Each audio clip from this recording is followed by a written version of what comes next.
Let me guess, you have a 7, 8, maybe even 9-month-old whose sleep is just really off, and you really have no idea why. You've arrived at the 8-month sleep regression, my friend, and I am here to tell you what it is, why it happens, and how we can get through it. Hi, my name is Sarah Badio, and I am the owner and certified pediatric sleep expert at Yours and Baby Sleep. I have helped over 400 families to date stop searching and start sleeping. I'm so happy that you found me, and let's get your 8-month-old sleep right back on track.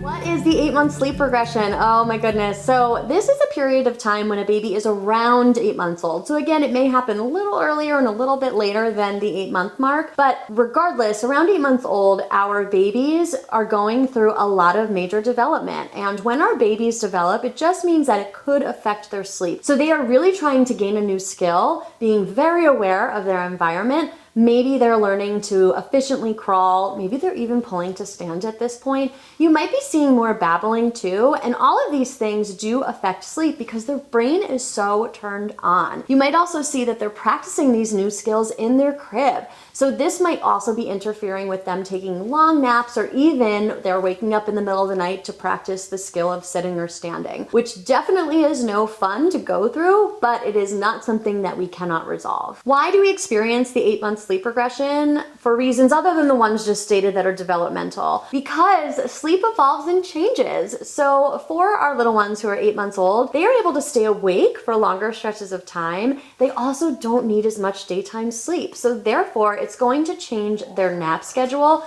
which can affect nighttime sleep as well. So this perfect storm between major developments and tweaks to the sleep schedule can cause a regression in sleep. So let's talk about how we can solve it. The biggest thing I want you to look at for the 8-month sleep regression is nap schedules. So what I would like you to do, if you have not already, is get your baby down to a 2-nap schedule. So likely up to this point, you may have been using 3 naps, with that last 3rd nap being a cat nap or a bridge nap, just about 30 or 45 minutes. I want you to throw that cat nap out the window, and I'd like you to establish a 2-nap schedule. The nap timings, now if you have followed me for a while, you may know that I do not use wake windows or wake times. I subscribe to biological sleep times, or sleep times on the clock. So I would like you to look at the time on the clock, and that's when we're going to be offering the nap. These times that are ideal are between 9 and 9:30, and then between 1 and 1:30. And while we're doing this nap drop, the drop down to 2 naps, I do want you to shift bedtime a little bit earlier. That last stretch between the end of nap 2 and bedtime is a big one. So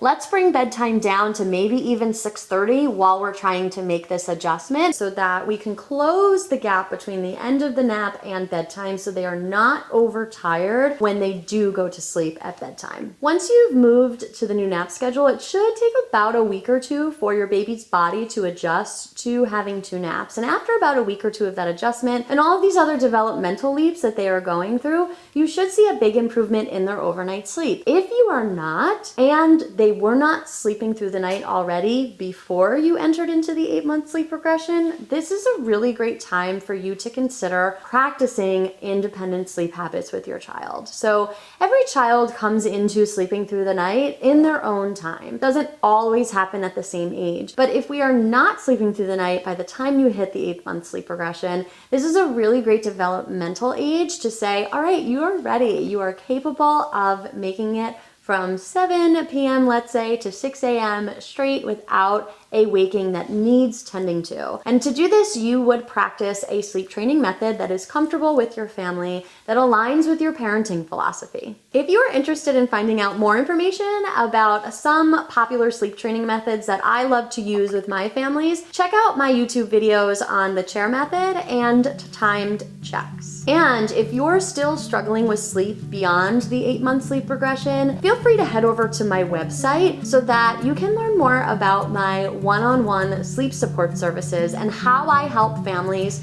sleep through the night and get long, predictable naps in 2 weeks or less. Again, my name is Sarah, and if you found this video helpful, give it a like below. Be sure to subscribe to my channel so you are up to date on all of the latest sleep content, and don't forget to turn on notifications so you're the first to know when I publish my weekly sleep tips video. And by the way, I love to interact with you guys, so if you have specific questions about the 8-month sleep regression, leave it in a comment below. I'd love to troubleshoot a little bit and see if we can get things back on track. From my living room to yours, thank you so much for watching, and I can't wait to see you next time.